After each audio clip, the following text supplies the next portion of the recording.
untuk agenda kita sore hari ini. Nah,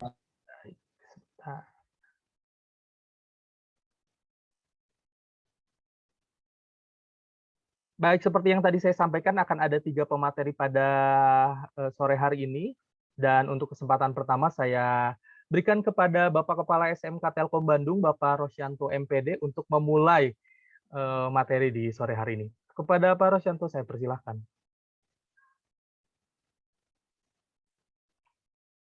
Terima kasih Pak Ruli, Pak Riko dan Mas Didit mohon izin untuk sharing ya. Pak Wahyu Windy tolong. Oke.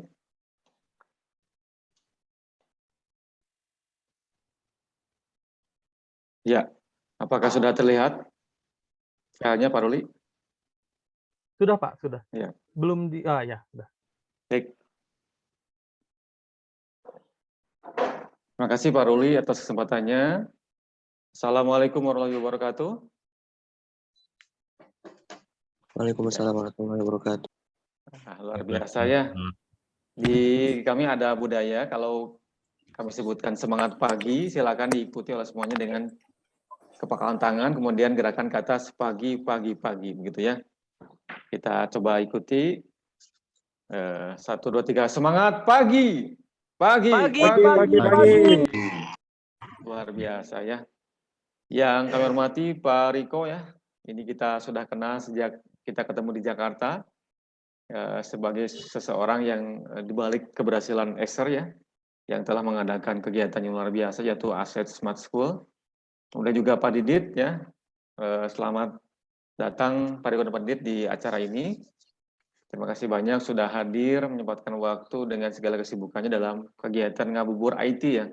Ini kalau disingkat jadi ngabuburit ya. Ngobrol asik, buka-bukaan bareng tentang IT begitu. Tentunya Acer for Education dan juga Jelajah Ilmu yang sudah menjadi partner kita dalam kegiatan sore hari ini begitu.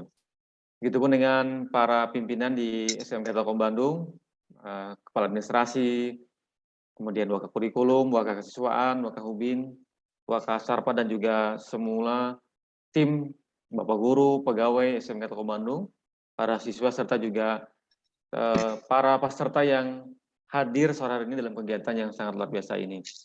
Jadi kan dalam waktu yang sangat singkat saya ingin menyampaikan satu topik tentang bagaimana kita melakukan transformasi pendidikan berbasis digital menuju next normal begitu.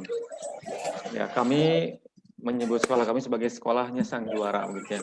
Di sini ada poster yang menunjukkan bahwa para siswa, para siswi punya mental juara untuk yang terbaik, terutama di bidang digital begitu.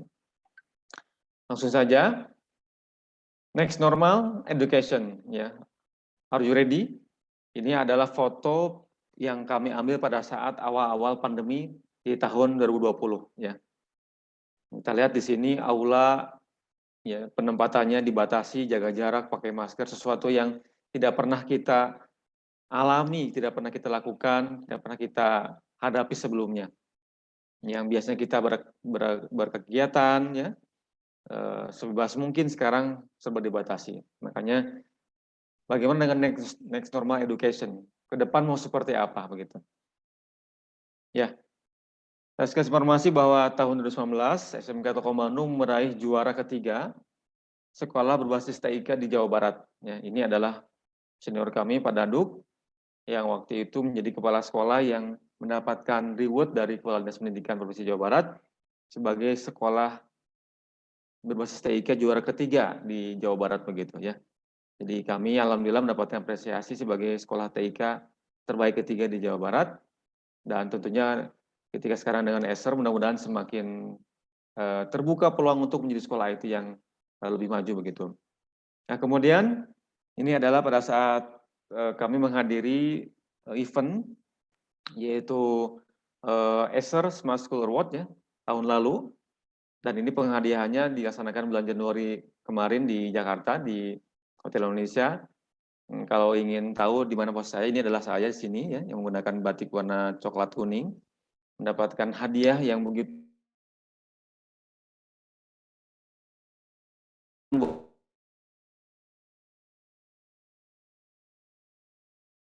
kami mendapatkan award ini dan menjadi motivasi untuk semakin baik, semakin berkembang dalam hal digital gitu. Nah, mengapa kita perlu digital? Kami di Yayasan Pendidikan Telkom memiliki program CCP ya.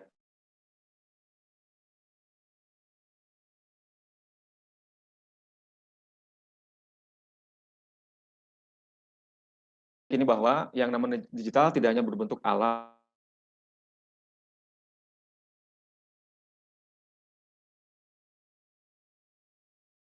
membangun karakternya, yaitu karakter building gitu ya. Kemudian juga bagaimana juga kita menghadapi satu fenomena revolusi industri 4.0 ya. Bagaimana kita menghadapi big data, Internet of Things ya. Kemudian juga artificial intelligence. Sampai dengan sekarang berkembang society 5.0.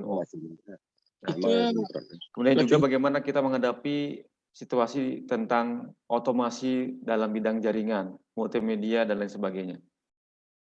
Lalu juga bagaimana kita menentang agar antara karakter, teknologi, dan juga perkembangan zaman itu bisa memadukan dalam bentuk insan kamil atau satu sumber daya manusia yang utuh menyeluruh ya.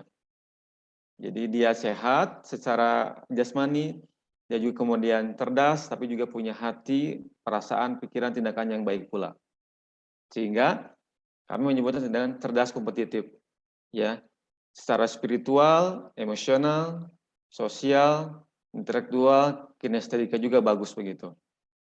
Karena itu bagaimana kita bisa mengembangkan, mendidik si insan-insan yang unggul, punya semangat juang, ya jujur, mandiri. Kita mau juga dengan kita mampu memiliki orientasi pembelajaran yang global. Bahwa mereka disiapkan untuk menghadapi masa depan yang tidak jelas. Ya, tidak fix ya, sesuatu yang selalu berubah, bahkan pandemi sudah merubah segalanya gitu. Nah, kemudian kami juga punya profil lulusan yaitu prima ya, pembelajar religius, inovatif, mandiri dan aktif begitu. Kenapa pembelajar? Karena memang kami meyakini belajar tidak terbatas di ruang kelas. Belajar bisa dimanapun, apalagi sekarang pandemi ini telah mengajarkan kita tentang betapa belajar itu membutuhkan usaha yang luar biasa. Di rumah, ya, di sekolah, dimanapun itu. Sekolah ditutup, ada pembatasan, ya, ada kemudian aturan-aturan yang mengikat begitu. Mereka harus belajar, ya, menggunakan LMS, jelajah ilmu dan sebagainya. Religius sesuai dengan kepercayaan agama masing-masing, ya. Di kami luar biasanya adalah menerima siswa dari berbagai daerah, dari Sabang sampai Merauke. Tadi siang ada peserta didik calon siswa dari Papua, ya, dari Papua, dari SMK dari SMP Papua itu, ya, di ujung timur Indonesia daftar di SMK Telkom Bandung. Ada juga dari Loksmawe Aceh, dari Palembang, dari Palangkaraya, dari Makassar juga ada. Sehingga dengan konsep religius ini membuka ya anak-anak agar tetap melaksanakan ibadah sesuai dengan agama masing-masing. Inovatif ya. Berbagai prestasi yang kemudian anak-anak kami capai juga sudah terbukti. Di bulan Maret lalu anak kami menjuarai desain komunikasi visual di kampus UPI Serang ya. Mereka membuat desain tentang jurusan kelautan di UPI Serang. Itu luar biasa. Kemudian mandiri ya. Jadi kita membantu anak-anak pendidik ini menjadi mereka yang tidak tergantung pada orang lain. Sehingga bisa berwirausaha, ya walaupun tidak kuliah, kita bekali dengan kemampuan berwirausaha. Kemudian aktif ya. Jadi di setiap kesempatan, baik itu di kelas, di lingkungan maupun di masyarakat, anak didik kami diminta untuk aktif dalam kegiatan-kegiatan sosial. Ada social project ya, ada program misalnya kolaborasi yang dilakukan di luar sekolah begitu.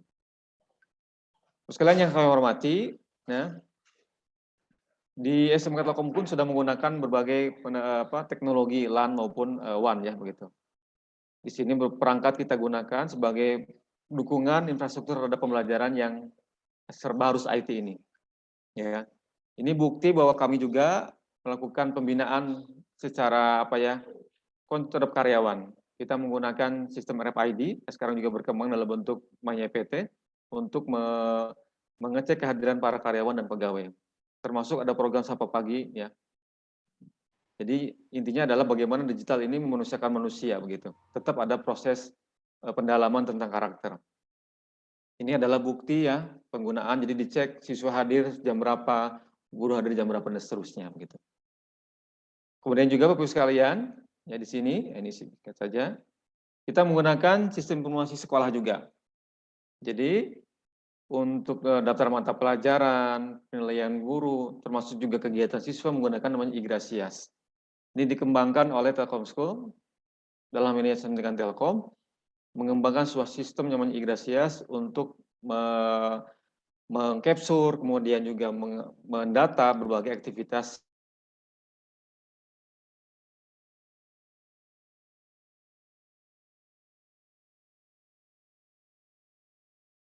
tetap di SMK Telkom Bandung menggunakan aplikasi Diarium. Ya, ini adalah aplikasi untuk mendeteksi di mana kami harus login ya, atau check-in, atau check-out, bahkan lapor posisi. Jadi Diarium ini adalah aplikasi yang digunakan oleh pegawai SMK Telkom Bandung, sebuah pegawai Telkom Group, anak perusahaan, untuk presensi setiap harinya. Ada check-in sampai dengan check-out begitu. Ya. Kemudian juga di sini ya, ini pada saat sebelum pandemi begitu, kita melaksanakan UNBK, maka tidak menggunakan kertas, tapi sudah menggunakan CBT ya, computer based testing, sehingga anak-anak langsung mendapatkan hasilnya kalau misalnya ketika ada ulangan harian dan lain sebagainya. Lalu juga kita menggunakan learning management system dari yayasannya begitu. Saya sebut menggunakan Moodle. Dan tentunya ini adalah sebuah upaya dari yayasan agar terintegrasi antara sekolah yang satu dengan sekolah yang lain. Sebagai informasi bahwa SMK Telkom ini memiliki sekolah-sekolah di Sumatera sampai dengan di Makassar maupun di Kalimantan begitu. Yang paling ujung ada di SMK Telkom Medan, kemudian SMK Jakarta, Bandung, Purwokerto sampai dengan SMK Telkom Banjarbaru dan juga Makassar di bagian tengah.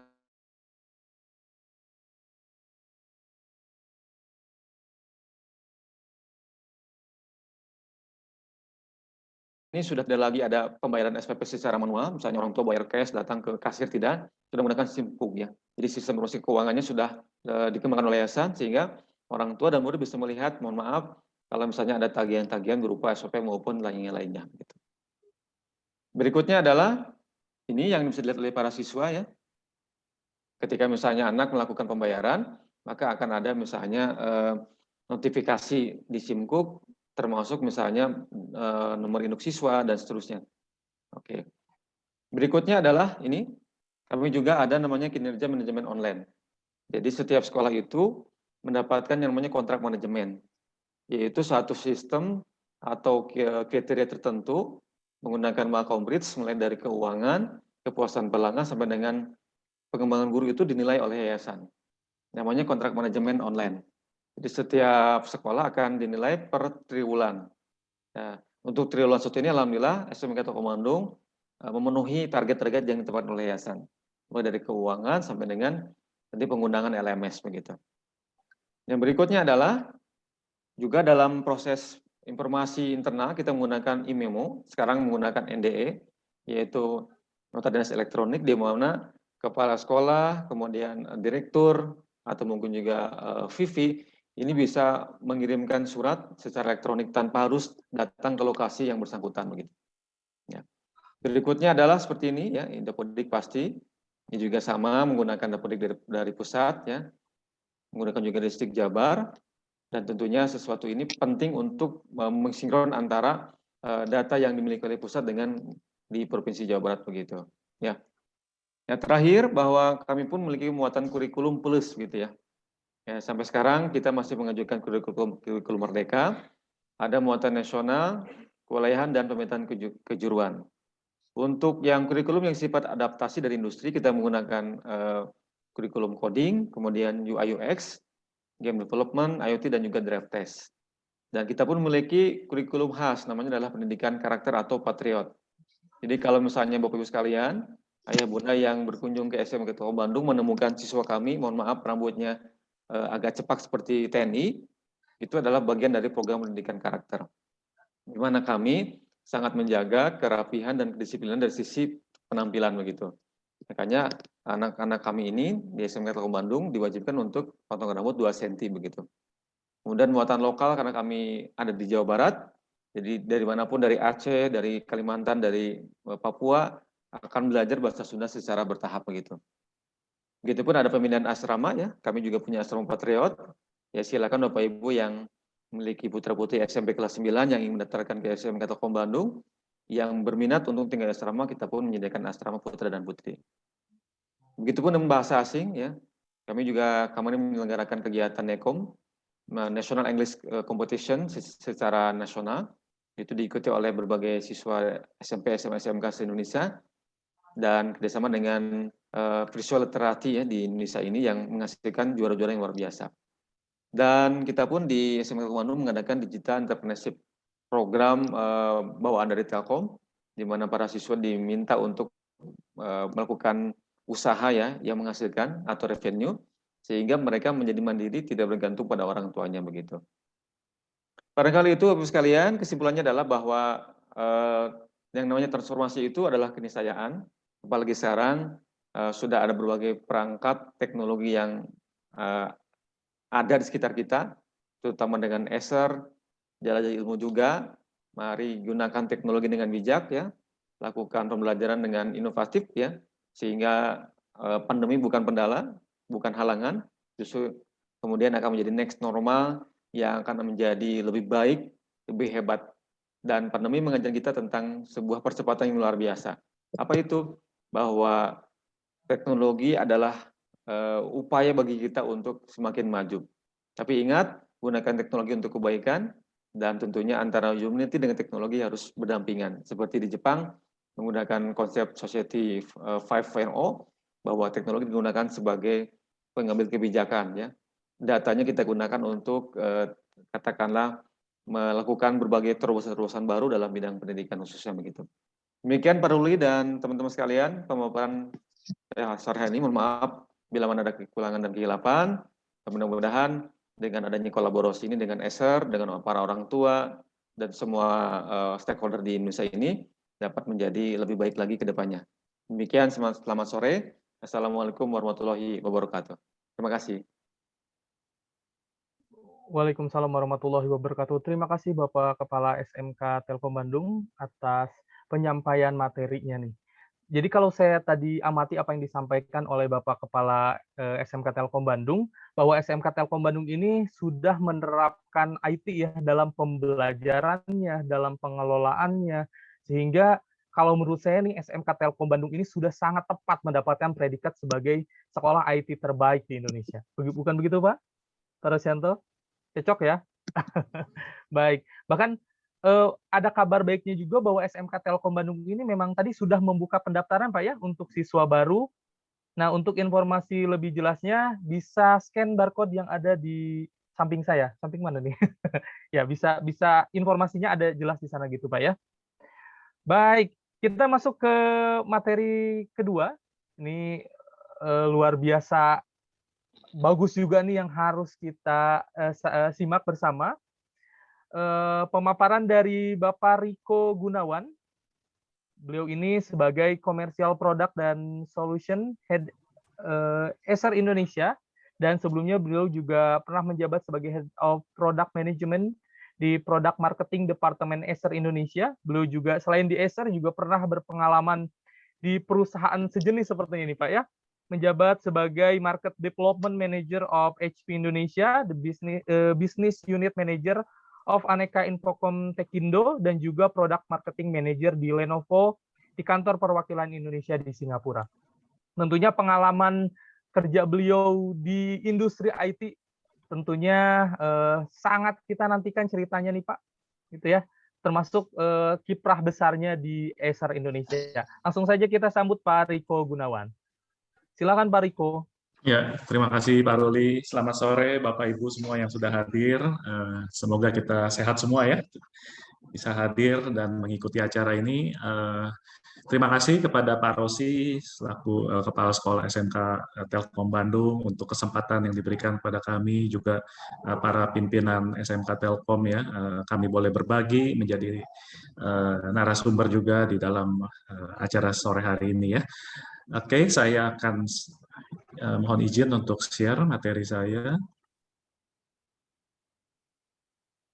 Ya, kita berbicara hari ini khususnya mengenai transformasi pendidikan ya dengan berbasis teknologi seperti tadi yang sudah disampaikan juga oleh Pak Rosi, dan ya saya baru melihat lebih jelasnya lagi mengenai SMK Telkom ini ya. Luar biasa.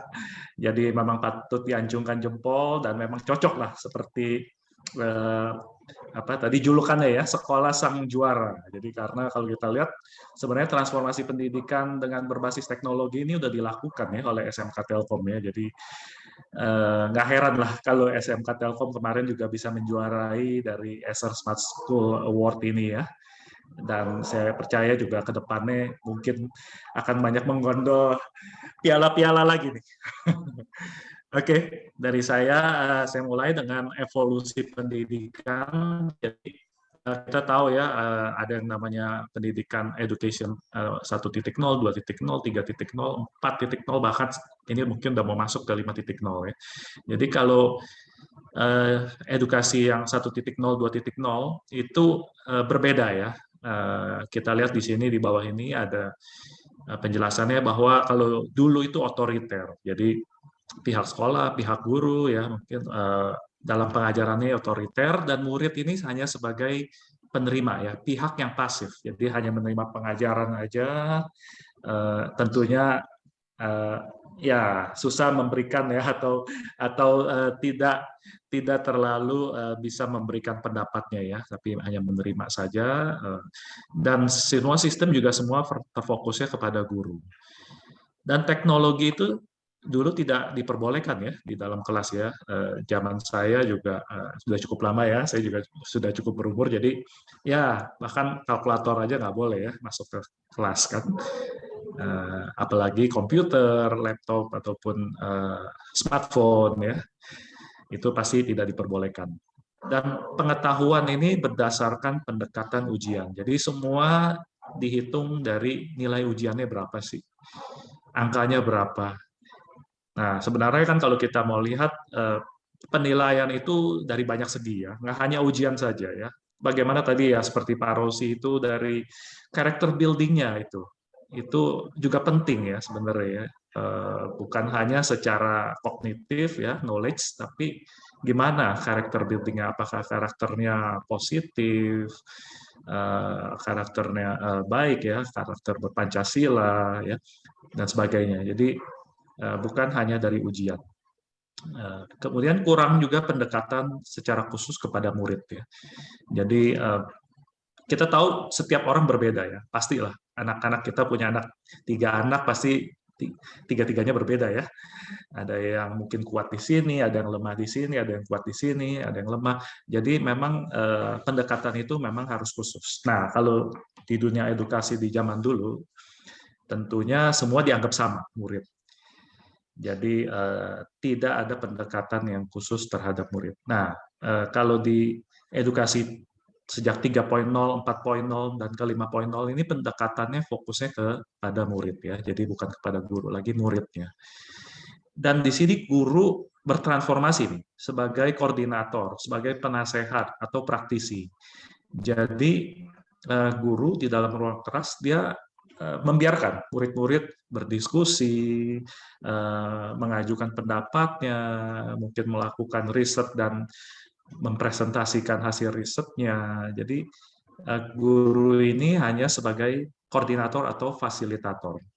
Kemudian juga penerapan yang namanya metode flip classroom ya. Jadi di mana anak-anak sebelum datang ke sekolah mereka malah udah ini dulu, gali dulu pelajaran atau Misalnya subjek yang mau diajarkan hari ini mengenai apa. Nah, itu mereka bisa gali dulu di rumah, mungkin melalui internet, bisa browsing dulu, cari tahu dulu, mungkin ngobrol dulu dengan orang tuanya dan berbagai macam ya, dengan kakaknya. Dan ketika masuk ke kelas, dia bisa sharing, gitu, membagikan apa yang dia sudah pelajari dan berdiskusi di sana.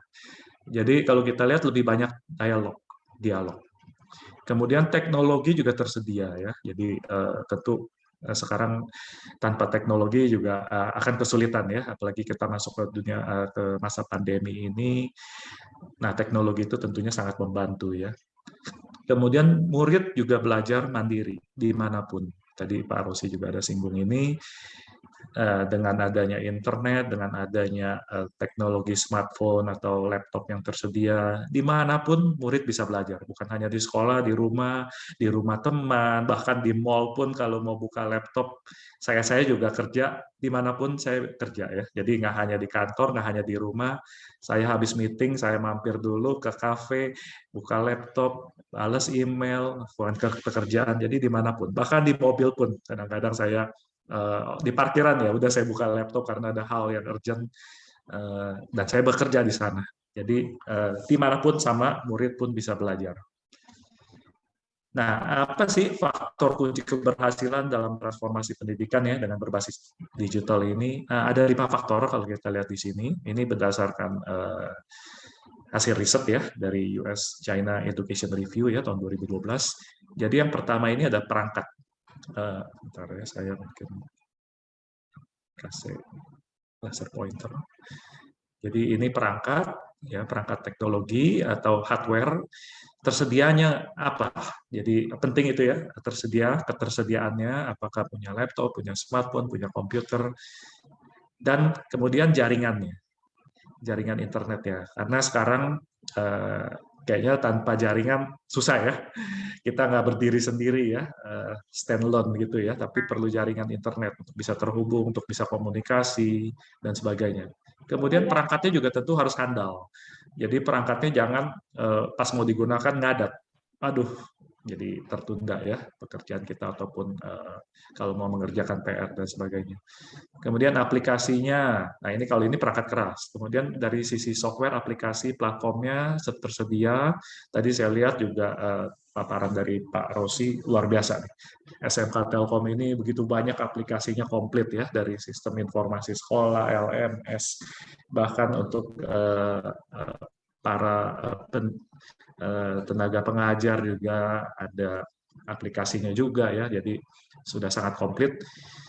Nah, kalau untuk tadi ya, saya singgung LMS juga tentu ada kontennya ya. Jadi bukan hanya platformnya aja, tapi kontennya. Bagaimana dengan buku-bukunya, bagaimana dengan bahan pengajarannya, apakah sudah tersedia, dan menggunakan kurikulum apa. Kita tahu di Indonesia saat ini menggunakan kurikulum 2013 di SMK. Telkom ini ada lebih lagi bahkan kurikulum plus. Saya acungkan jempol juga ini. Jadi memang one step higher ya untuk SMK Telkom Bandung ini ya.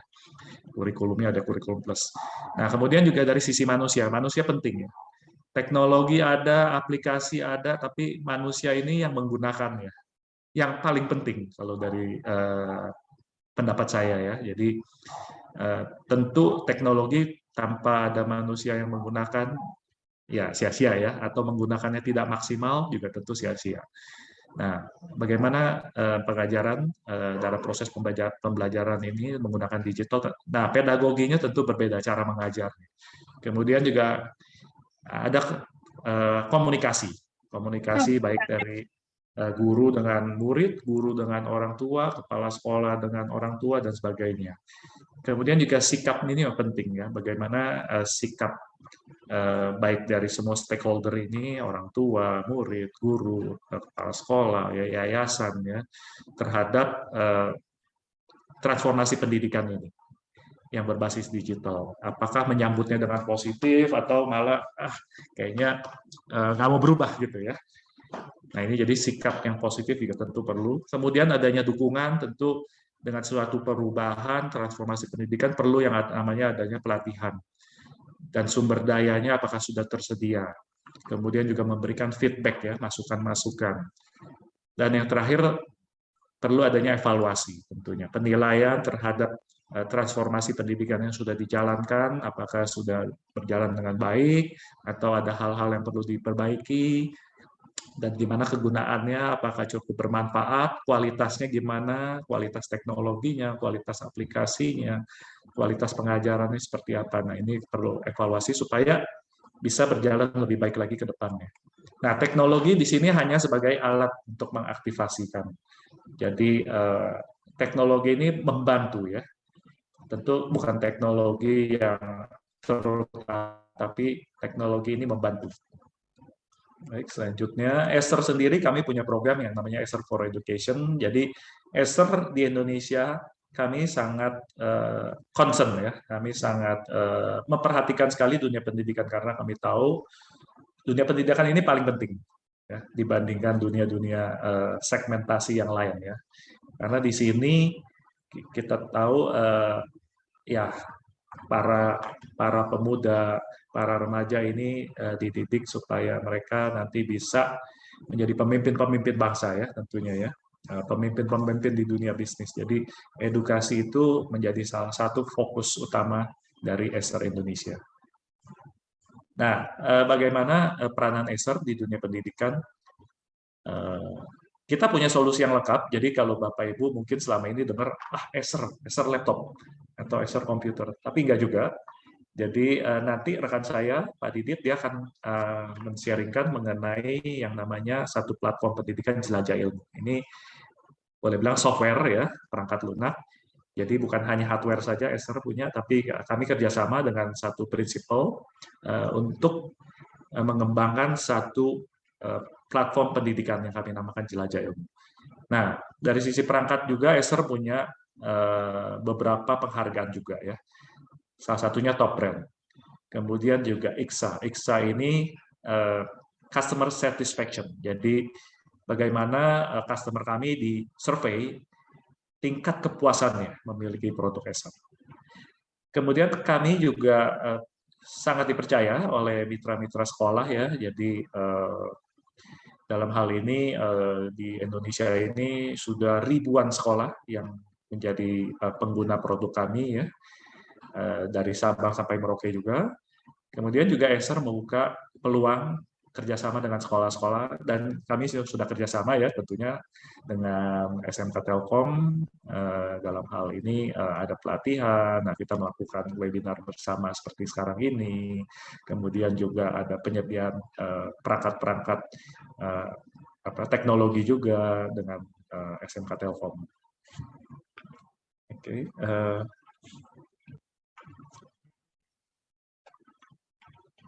Next-nya. Nah, kalau perangkat, kita bicara perangkat ini banyak ya. Ini perangkat dari hardware. Jadi ada laptop, desktop, server, kemudian ada juga proyektor, ada display smart touch, dan ada jaringan juga. Nah, kita bicara hari ini khususnya lebih ke laptop. Laptop apa sih yang tepat dipakai oleh para siswa nih? Mungkin Bapak Ibu yang anaknya sudah sudah bersekolah di SMK Telkom atau mungkin yang akan nanti ya di tahun ajaran baru masuk ke SMK Telkom, jadi bisa kurang lebih dapat gambaran laptop apa sih yang cocok buat anak saya. Nah, beberapa hal yang perlu dipertimbangkan ya dalam memilih sebuah laptop. Ada 5 hal dalam hal ini. Jadi performance ini ya kinerjanya, kemudian displaynya, operating systemnya atau sistem operasinya, desainnya, dan port dan konektivitas. Nah, yang pertama yang penting yaitu performance. Performance ini dibagi lagi. Mudah-mudahan nggak bingung ya melihat slide saya ini ya. Jadi performance ini dibagi lagi. Nah, yang paling utama itu apa? Otaknya dari sebuah laptop atau komputer. Kita namakan CPU, Central Processing Unit, sentral, jadi pusatnya, atau disebut juga prosesor. Bapak Ibu mungkin pernah dengar namanya Intel, prosesor, AMD, prosesor. Kalau di smartphone juga ada prosesor ya, mungkin apa MediaTek atau Qualcomm, nah itu prosesor. Nah, prosesor ini adalah inti, otak dari sebuah komputer maupun smartphone. Jadi sangat penting dia yang melakukan komputasinya. Prosesor juga ada berbagai macam. Nanti saya akan jelaskan sedikit mengenai berbagai macam prosesor itu. Kemudian ada memorinya. Memori ini penting ya. Seperti kita otak ada memorinya, kita bisa menyimpan memori yang baik maupun memori yang tidak baik dalam kehidupan kita. Sama di komputer juga ada memorinya, dia untuk menyimpan data sementara ya yang dibutuhkan untuk diproses oleh CPU. Jadi memori semakin besar semakin baik. Ya, jadi semakin besar semakin baik. Kemudian juga ada tempat penyimpanan. Ada tempat penyimpanan data. Jadi kalau di laptop yang Bapak Ibu beli kan pasti untuk nyimpan data ya tentunya ya. Ada data pelajaran buat anak-anak ya, ada buku digital, mungkin ada video, ada musik, ada berbagai macam ya data-data dokumen yang dipakai untuk pelajar. Nah, ini tempat penyimpannya. Ada dua perangkat ya untuk tempat penyimpanan ini. Jadi ada yang namanya hard disk, ada yang namanya SSD. Ya, kalau kita lihat dari bentuknya nih hard disk lebih besar, SSD ini ya, dua hal ini ya, dua ini lebih kecil. Hard disk lebih besar dan umumnya memang kapasitasnya lebih besar. Ada yang namanya 1 tera atau 1000 giga.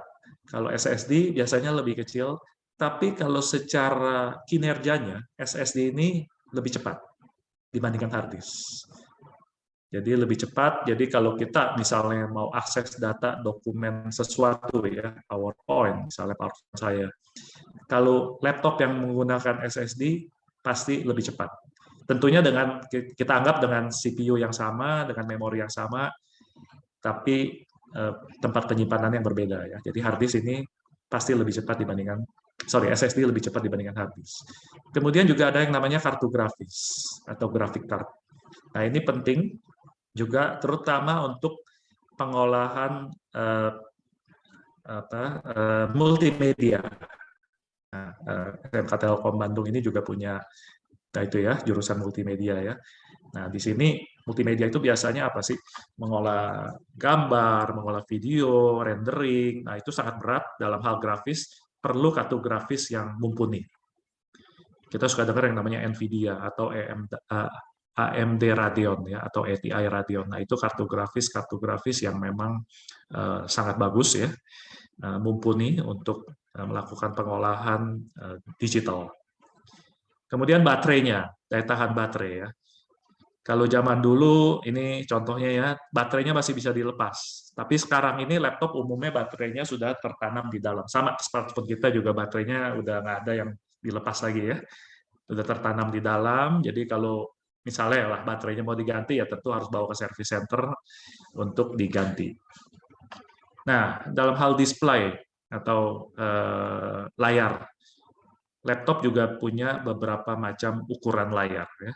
Jadi ada yang 11 inci diagonalnya ya, jadi dari ujung kiri ke ujung kanan atas ke ujung kiri bawah ini diagonalnya 11 inci, ada yang 14, ada yang 15,6, ada yang 17. Tentu makin kecil makin ringan.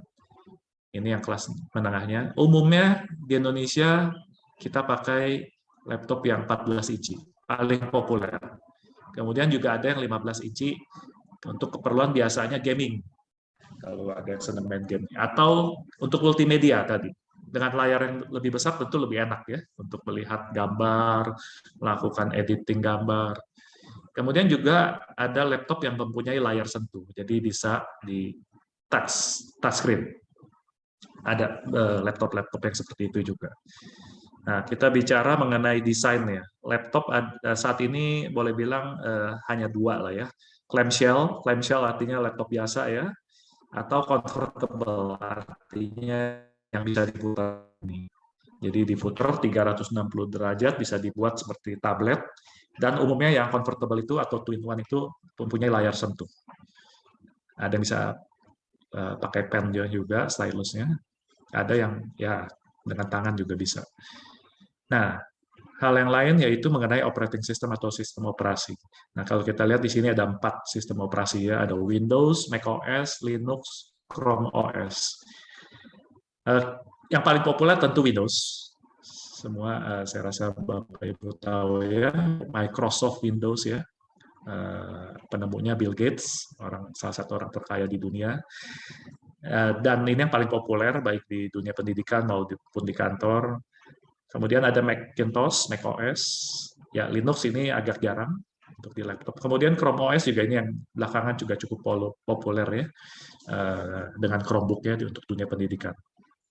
Tapi secara umumnya nanti ke belakang juga saya akan bicara mengenai laptop yang berbasis Windows. Nah, kemudian ada port dan konektivitas. Jadi di laptop itu juga ada port-portnya ya. Nah, ini bisa lihat ada yang LAN, ada VGA, HDMI. Jadi laptop ini juga bisa disambungkan ke eksternal monitor atau ke proyektor. Nah, ada USB-nya, kita bisa pasang mouse ya. Memory card reader untuk transfer data juga, untuk headphone, mic. Nah, ini perangkat dari laptop dalam hal ini yang perlu dipertimbangkan saat kita mau membeli sebuah laptop ya.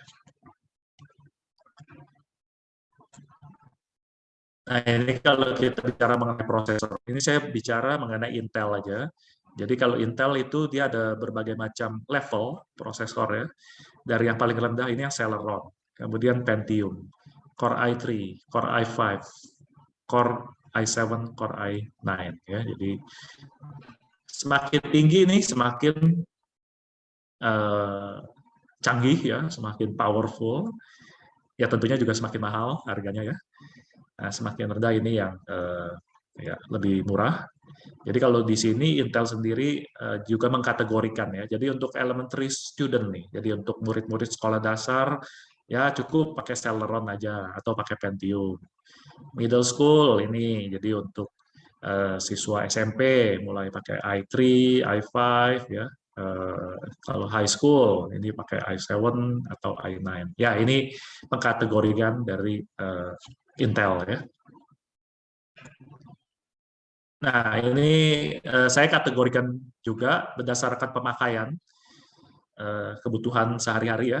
Jadi ada 3 kategori. Jadi kelas esensial, kelas menengah, sama kelas tinggi. Saya namakan seperti ini aja. Esensial ini yang dasar ya, kelas menengah dan kelas tinggi. Jadi kalau keperluannya hanya video conference seperti sekarang ini ya, mungkin kita hanya browsing-browsing internet, website, atau melakukan productivity app ini kayak misalnya kita ketik-ketik di Microsoft Word atau buat hitungan-hitungan di Microsoft Excel atau presentasi.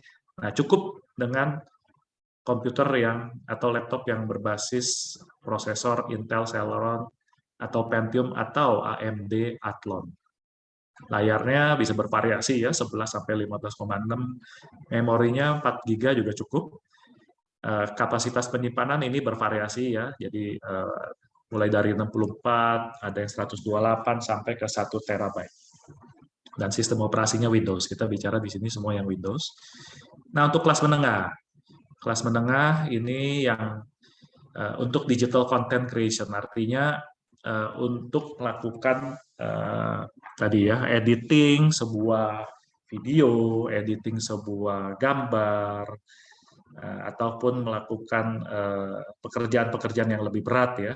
Nah, ini prosesornya dimulai dengan Intel Core i3, Core i5, atau yang setara AMD Ryzen 3 dan Ryzen 5. Layarnya sama.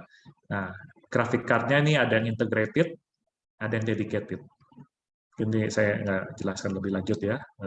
Memorinya 8 GB, lebih besar ya kalau kita lihat ya dibandingkan yang kelas esensial. Ini 2 kali lipat 8 GB. Kapasitasnya juga untuk penyimpanan lebih besar 256 GB. Disarankan pakai yang SSD biar lebih cepat dan berbasis juga operating sistemnya Windows. Nah, kemudian yang kelas tinggi. Nah, ini untuk yang 3D modeling, engineering, ini terutama untuk mereka yang mengambil kejuruan tadi ya, multimedia. Nah, ini perlu dipertimbangkan kelas yang tinggi, yaitu yang berbasis Intel Core i7 dan Core i9 ya, jadi i7 dan i9 atau AMD Ryzen 7. Layarnya biasa juga bisa ada yang HP besar, sampai 17 inci, walaupun jarang di Indonesia. Kemudian dari sisi grafiknya juga pakai yang dedicated. Jadi yang memang grafiknya khusus dengan kapasitas grafiknya sendiri 2 GB ya, memori grafiknya. Dan memori untuk laptopnya juga 16 GB. Penyimpanannya juga disarankan yang SSD dengan lebih besar. Ini kalau saya terjemahkan ke dalam laptopnya Acer ya. Kami punya lineup yang namanya TravelMate P214. Jadi untuk kelas menengah dan kelas atas ya. Jadi yang kelas SMA saya nggak mapping ke sini, nggak tampilkan di sini karena itu lebih untuk mungkin murid-murid SD, SMP. Tapi kalau kita bicara SMK atau SMA atau universitas, nah ini yang kita perlu pertimbangkan. Jadi tadi ini ya, TravelMate P214 sekitar 8 jutaan. Jadi dengan menggunakan Intel Core i3 ya atau Ryzen 3 Pro, layarnya 14, memorinya 4 atau 8. Penyimpanannya ini kami anjurkan yang SSD. Walaupun nggak sebesar hard drive biasanya 500 GB ya atau 1 tera. Ini hanya 256, 512 tapi cukup, sebenarnya ini cukup ya. Dan lebih cepat. Nah, daya tahan baterai juga bisa sampai 11 jam. Jadi kalau dipakai buat ke sekolah, belajar, umumnya sekolah nggak sampai ya 11 jam ya. Paling mungkin berapa? 6-7 jam. Nah, itu bisa. Jadi tanpa perlu bawa adaptornya, masih adaptor. Beratnya juga 1,6, jadi cukup ringan. Nah, ini kelas yang menengah atas nih. Menggunakan prosesor yang lebih tinggi, Core i5. Memorinya 8 GB. Penyimpanannya 512, sama ya, berat dan baterainya. Jadi secara desain, ini sama sebenarnya, TravelMate P214, hanya prosesornya memang yang lebih tinggi. Nah, ini yang kelas tinggi. Kita namakan Nitro AN515, ini harganya 16 jutaan. Ini udah Core i7. Ya, Core i7. Generasi 11, ini yang sangat tinggi ya, jadi sangat powerful. Layarnya juga sudah lebih besar, 15,6, dan Full HD, resolusinya udah lebih tinggi. Memorinya juga udah 16 GB. Penyimpanannya udah 1 tera atau 1000 GB SSD. Dan ada graphic card yang khusus NVIDIA, jadi lebih baik ya dibandingkan dua ini. Nah, ini memang yang cocok untuk mereka yang berkecimpung di multimedia. Ya, dan juga sudah ada Microsoft Office-nya. Oke, ini mengenai standar military grade. Jadi kalau di slide sebelumnya ya, dua ini, TravelMate ini memang mempunyai standar military grade. Apa sih standar military grade itu? Yaitu ini satu pengujian standar military Amerika ya, suka disebut juga military spec. Jadi diuji laptop ini misalnya dijatuhkan dari ketinggian 122 cm atau 84 inci dan nggak rusak. Kemudian diuji coba beroperasi di temperatur yang tinggi dan temperatur yang rendah. Ya, misalnya ada mungkin siswa yang dari daerah yang ya mungkin dataran tinggi ya di pegunungan, tentunya dingin. Jadi ini perlu laptop-laptop yang seperti ini yang memang handal ya. Kemudian diuji coba dalam hal juga kelembapan ya. Getaran juga. Kemudian percikan air. Jadi kalau ini ada contohnya nih tersiram air. Nah, memang laptop ini dilindungi ya supaya air itu nggak masuk ke dalam dan nggak menyebabkan kerusakan. Jadi ada pelindungnya. Kemudian juga perlindungan terhadap pasir dan debu. Jadi ini hal-hal yang diuji supaya laptop ini ya tidak gampang rusak lah ya kalau kita bilang ya. Dalam kondisi apapun ini bisa tetap dipakai. Ini ada satu video.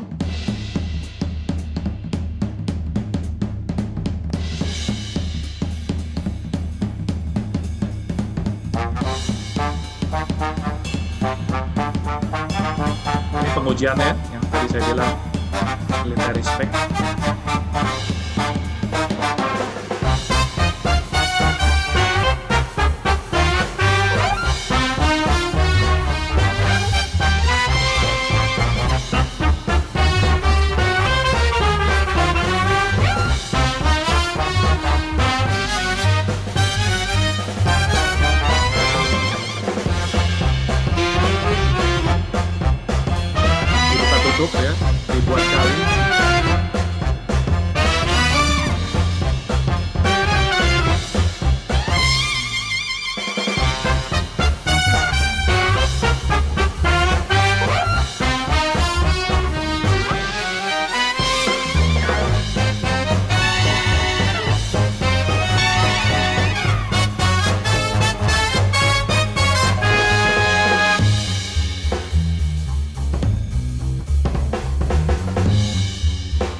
Oke, sekian dari saya. Terima kasih.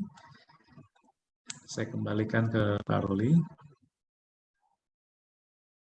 Baik, terima kasih Pak Riko Gunawan untuk penjelasannya. Nih Pak Riko, mungkin apa ya, sekaligus eh, informasi ke semua yang ada di sini. Kalau kita ngomongin Iya, tentang Pak. Acer nih, berdasarkan informasi yang saya dapatkan bahwa Acer ini kembali menduduki peringkat pertama untuk Top Brand Award kategori notebook laptop pada tahun 2022 gitu ya, dengan skor 27,1% mengalahkan sejumlah merek lain. Bahkan penghargaan Top Brand ini diterima Acer untuk ke-15 kalinya secara berturut-turut sejak tahun 2008.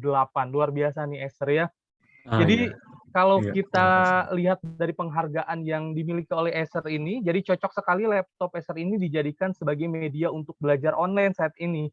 Apalagi SMK Telkom sebagai sekolah IT yang sangat membutuhkan laptop dengan spesifikasi yang sangat baik, betul Pak Rosi ya? Sangat membutuhkan. Nah, mungkin ini juga informasi buat yang hadir di sini, bagi orang tua atau siswa yang akan memesan gitu untuk laptop Acer-nya itu juga disediakan di SMK Telkom Bandung, bisa menghubungi Pak Marjan di 085 222 6888802. Saya ulangi, menghubungi Pak Marjan di 085 222 6888802. Sekaligus akhirnya saya jadi mau tanya Pak, apa sebenarnya Oke. nih keunggulan Acer sehingga bisa mempertahankan sampai 15 tahun? Ini saya mengawali pertanyaan sebelum ke pemateri berikutnya ya. Baik. Iya, iya. Saya rasa ya kuncinya sih melakukan inovasi juga ya. Inovasi dari sisi teknologinya ya. Apa aja yang kita bisa lakukan supaya bisa membantu juga pengguna lah ya. Ya tadi ya contohnya salah satunya military grade ini. Ini sangat cocok sebenarnya untuk dunia pendidikan ya. Karena ya mohon maaf nih ya, maksudnya anak-anak kadang-kadang lebih ceroboh ya dibandingkan orang dewasa ya. Pakai laptop terjatuh, tersiram air. Nah, jadi memang itu salah satu inovasi yang kami lakukan juga supaya laptopnya menjadi handal. Kemudian juga kami sangat mementingkan sekali faktor ini after sales. Ya, after sales. Jadi Betul. Acer punya service point ya, istilahnya service point atau customer service itu di 100 titik ya di seluruh Indonesia. Karena kita sadar ya, maksudnya ya tentu laptop nggak bisa ya syukur-syukur lah kalau selama kita pakai laptop nggak ada rusak ya syukur-syukur. Tapi tentu namanya barang elektronik ada aja ya problem kadang-kadang ya. Dan tentu kalau ada problem ya harus diservis ya. Nah, jadi kami menyediakan service center di berbagai lokasi dan juga kami sudah memenangi award juga untuk customer service ini. Jadi artinya Wow. bawa ke servis cepat solusinya gitu ya, nggak harus nunggu sebulan baru betul laptopnya, karena ini kan tentu pengaruh ya, apalagi adik-adik nanti di sini mau belajar gimana laptopnya, harus ngendem 1 bulan di service center gitu ya. Nah, umumnya kita bisa selesaikan hanya dalam waktu beberapa hari aja, kalaupun ada kerusakan ya. Jadi itu yang membuat Acer bisa bertahan di puncak lah, seperti itu Pak Ruli. Luar biasa sekali, Pak.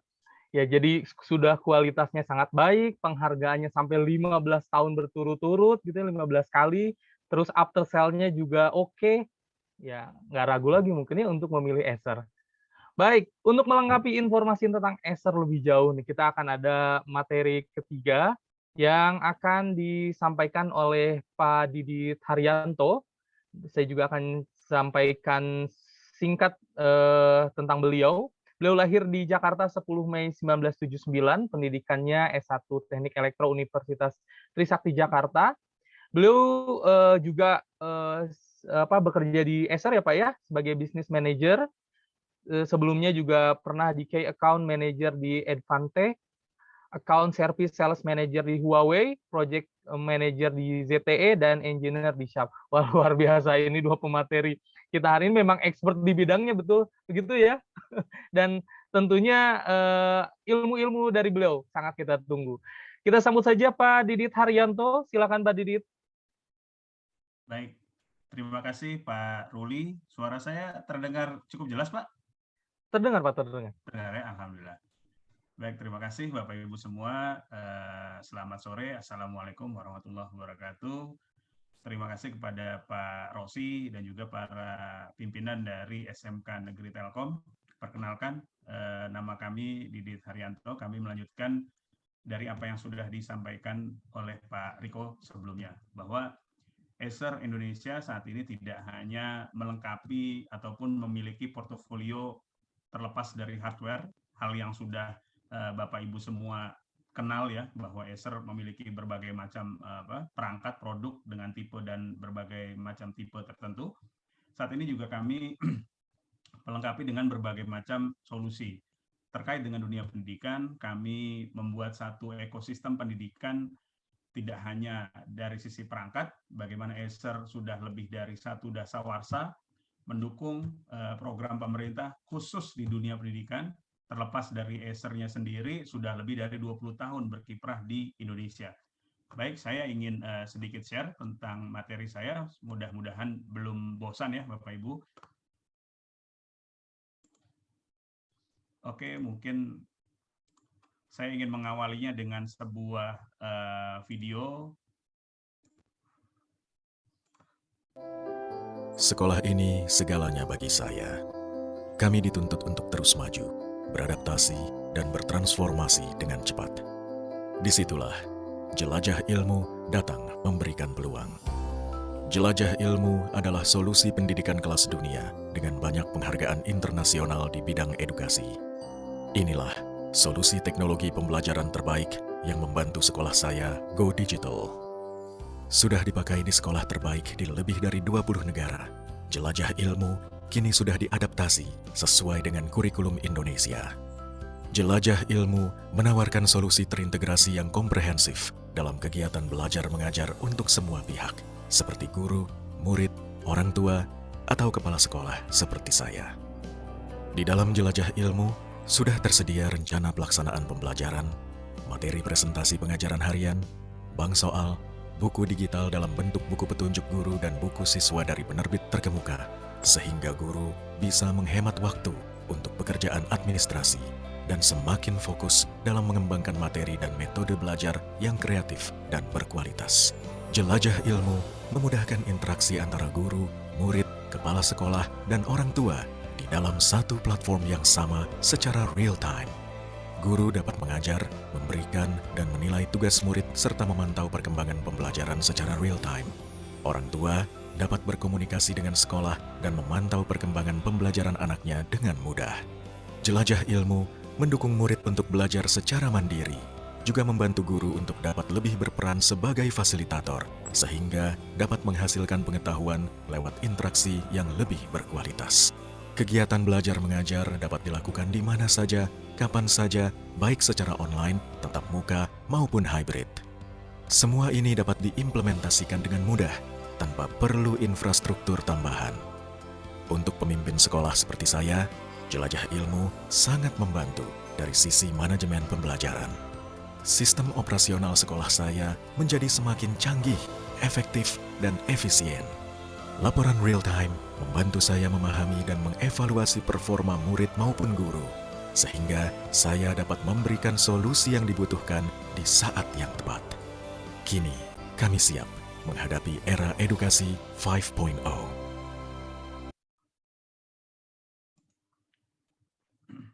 Baik, terima kasih Bapak Ibu semua. Sekarang saya akan mulai presentasi singkat saya. Baik, Acer Indonesia mungkin lebih dikenal dengan perusahaan berbasiskan teknologi. Lantas kami sebagai perusahaan yang berbasiskan teknologi, bagaimana peranan kami, apa yang bisa kami lakukan untuk mendukung dunia pendidikan yang ada di Indonesia. Tadi Pak Rosi mengawali dan juga Pak Riko menyambung bahwa salah satu kunci dari sebuah pendidikan terkait dengan next normal, kemudian masa pendidikan 5.0, 4.0 adalah sebuah transformasi. Kita tahu Bapak Ibu semua bahwa tidak ada yang tidak mungkin berubah di dunia ini, gitu. Bahwa perubahan itu adalah sebuah keniscayaan, di mana transformasi menjadi salah satu kunci dari perubahan itu sendiri.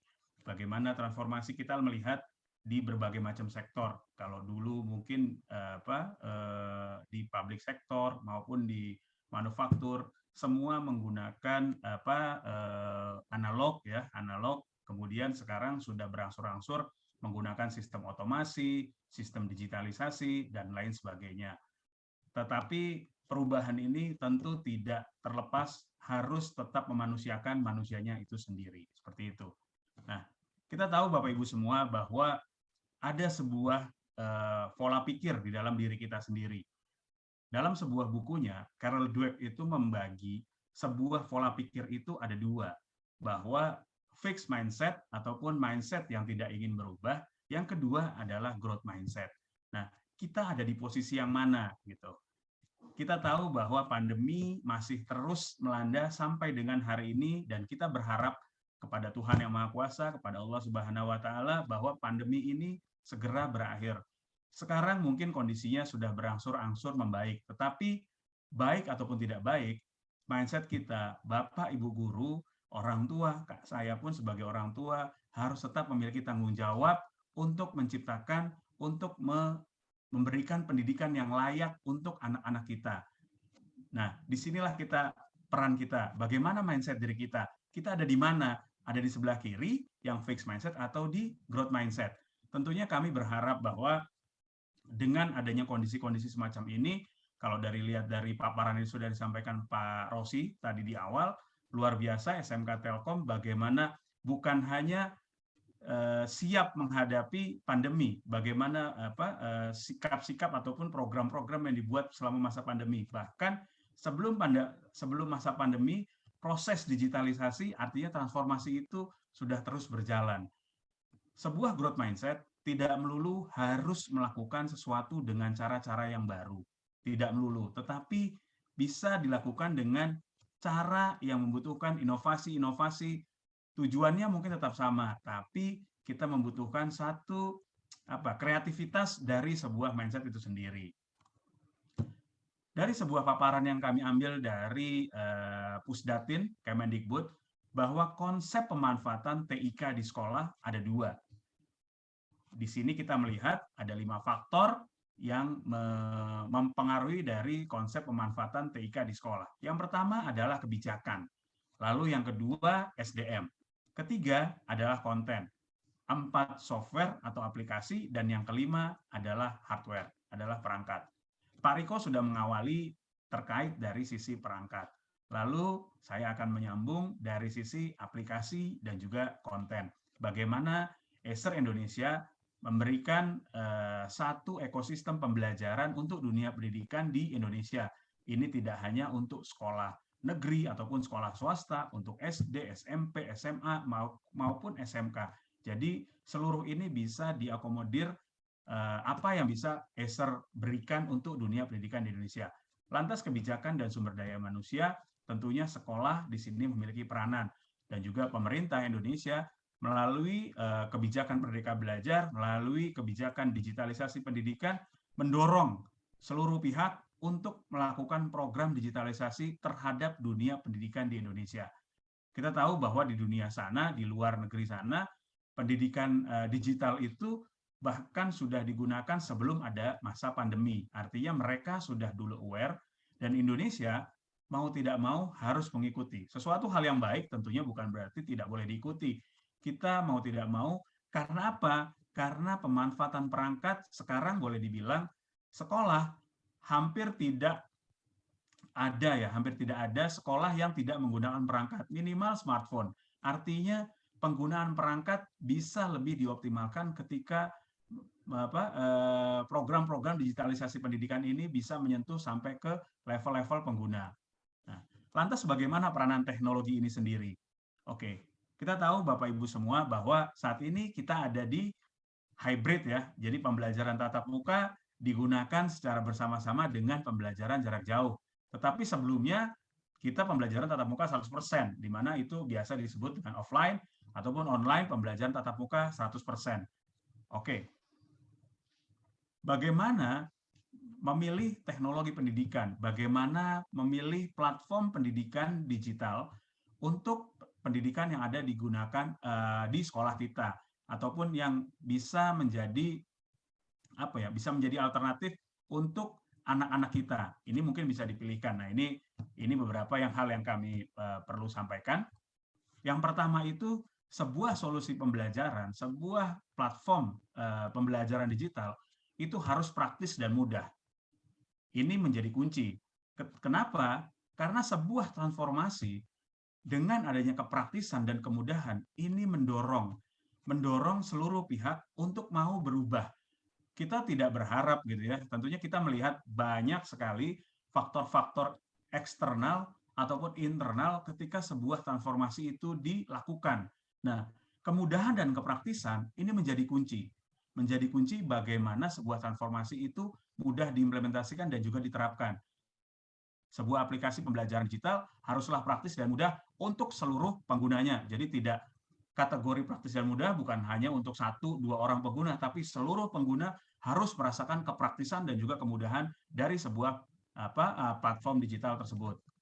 Yang kedua, aplikasi yang digunakan sebaiknya menggunakan kurikulum terbaru. Mungkin kata sebaiknya bisa saya ganti dengan harus menggunakan kurikulum terbaru. Harus bisa mengakomodir kurikulum yang digunakan oleh pemerintah sekarang gitu ya.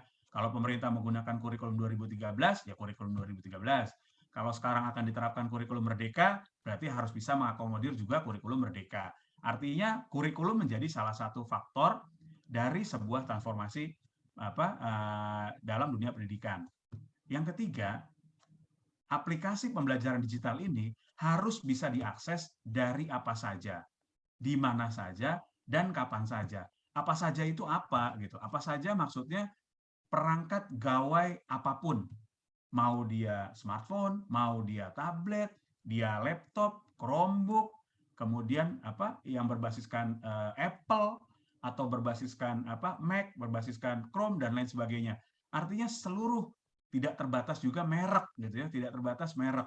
Acer memang memiliki produk-produknya, tetapi sebaiknya tidak harus terbatas pada salah satu merek gitu ya. Jadi harus berbagai macam, multi merek, multi brand, multi user, multi tipe dan lain sebagainya. Harus bisa diakses dari mana saja dan kapan saja. Di mana saja ini menjadi kunci terhadap poin 1, di mana pembelajaran itu harus praktis. Kalau udah praktis di mana aja pasti bisa. Kapan saja ini berarti layanan dari pembelajaran tersebut itu available 24 jam. Jadi kapan saja bisa diakses, tentunya tidak menjadi masalah termasuk hari libur. Yang keempat, aplikasi pembelajaran tersebut harus cocok dengan kondisi belajar saat ini.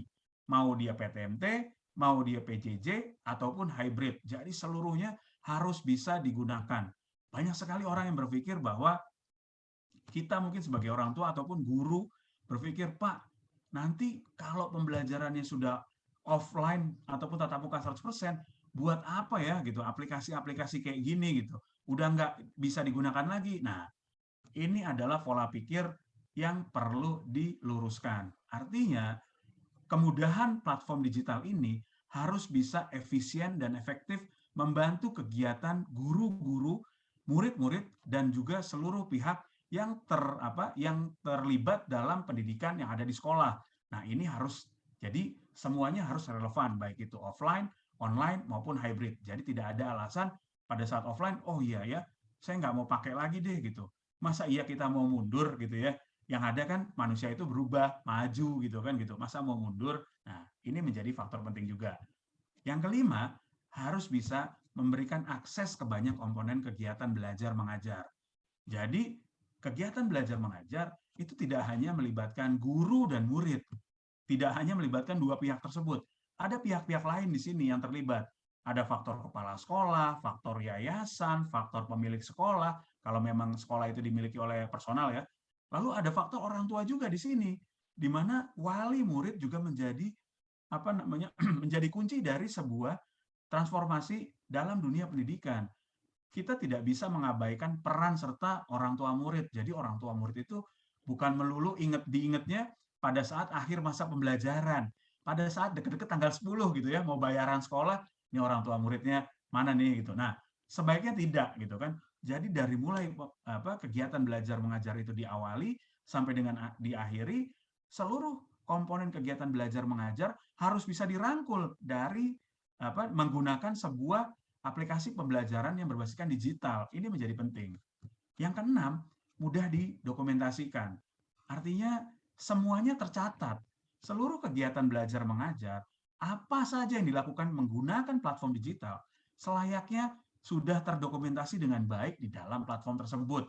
Ini juga menjadi faktor penting. Artinya pada saat kita ada yang terlewat, ada apa, kita langsung bisa dengan mudah melihat gitu ya. Karena ini juga dokumentasi menggunakan digital itu menjadi lebih efisien dan juga lebih ramah lingkungan. Karena apa? Karena paperless tentunya gitu ya. Karena paperless jadi semuanya bisa terdokumentasikan tanpa harus menghilangkan peran-peran guru yang ada, aspek pedagoginya, aspek pengajarannya, tentunya ini harus bisa diakomodir. Yang ketujuh terkait dengan personalisasi. Personalisasi maksudnya apa? Setiap pengguna memiliki kebiasaan ataupun keinginan-keinginan ataupun hal-hal yang biasa dilakukan terkait dengan dirinya sendiri. Selayaknya sebuah platform pembelajaran digital itu memiliki mengakomodir dari seluruh personal yang ada. Artinya data dari setiap personal ini tidak bisa dilihat oleh personil lain, pengguna lain. Nah, ini menjadi penting.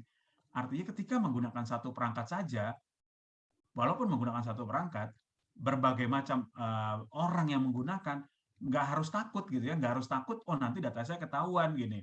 Nah, inilah yang menjadi kunci dari sebuah transformasi dalam dunia pendidikan. Dan yang terakhir, mudah pemeliharaan dan juga purna jual. Ini menjadi penting. Jangan sampai kita, sekolah, Bapak Ibu, memberikan saran kepada sekolah ataupun sekolah menggunakan sebuah platform pembelajaran digital, tetapi ketika masa pemeliharaan ataupun ketika terjadi masalah, ini sulit gitu ya. Ini sulit. Kemana harus menghubunginya? Kalau nggak bisa dihubunginya bisa, responnya bisa. Tapi untuk solve time-nya ini lama gitu ya. Jadi dihubungi hari ini, datangnya 2 hari lagi, 2 hari kemudian mundur sehingga artinya nggak reliable gitu kan. Nah, ini juga menjadi penting. Jadi jangan mudah di awal tapi sulit ketika ada masalah. Jadi secara komprehensif sebuah platform pembelajaran digital harus bisa memenuhi aspek-aspek ini. Ini adalah yang kami sampaikan. Nah, Ester Indonesia menawarkan platform pembelajaran yang kami beri nama Jelajah Ilmu. Kenapa Jelajah Ilmu bisa dijadikan satu alternatif? Kami katakan bisa dijadikan satu alternatif sebuah platform pembelajaran digital yang bisa digunakan oleh sekolah-sekolah di Indonesia. Ada 4 alasan yang kami simpulkan dari berbagai macam banyak alasan. Yang pertama, Jelajah Ilmu ini adalah solusi yang komprehensif. Yang kedua, solusi yang fokus pada kualitas pendidikan, solusi yang terintegrasi, dan juga solusi yang mudah. Baik, kita masuk ke komprehensif. Komprehensif, Jelajah Ilmu ini adalah solusi yang menggunakan satu aplikasi Jelajah Ilmu ini bisa digunakan untuk seluruh berbagai macam kegiatan belajar mengajar. Gitu. Jadi mau bikin online kelas pakai Jelajah Ilmu. Mau membagikan tugas, menilai tugas pakai Jelajah Ilmu. Mau belajar pakai Jelajah Ilmu. Mau memberikan informasi, pengumuman pakai Jelajah Ilmu. Kemudian mau bersosialisasi, berinteraksi, berdiskusi dan lain sebagainya pakai Jelajah Ilmu. Mau melihat hasil pembelajaran pakai Jelajah Ilmu. Nah, Jelajah Ilmu adalah satu aplikasi ini untuk segala macam kegiatan belajar mengajar. Yang kedua, Jelajah Ilmu sudah dilengkapi dengan buku digital. Artinya buku digital di sini yang ditawarkan oleh Jelajah Ilmu bukanlah buku digital yang dikarang oleh tim Jelajah Ilmu, tetapi buku digital yang dikarang, diterbitkan oleh penerbit yang memang bukunya digunakan oleh sekolah-sekolah yang ada di Indonesia.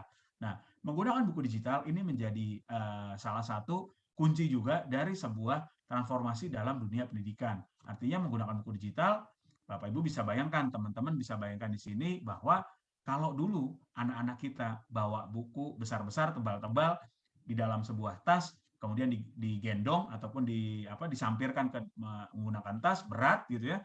Semakin banyak mata pelajarannya semakin berat gitu. Tetapi dalam buku digital cukup membawa satu perangkat.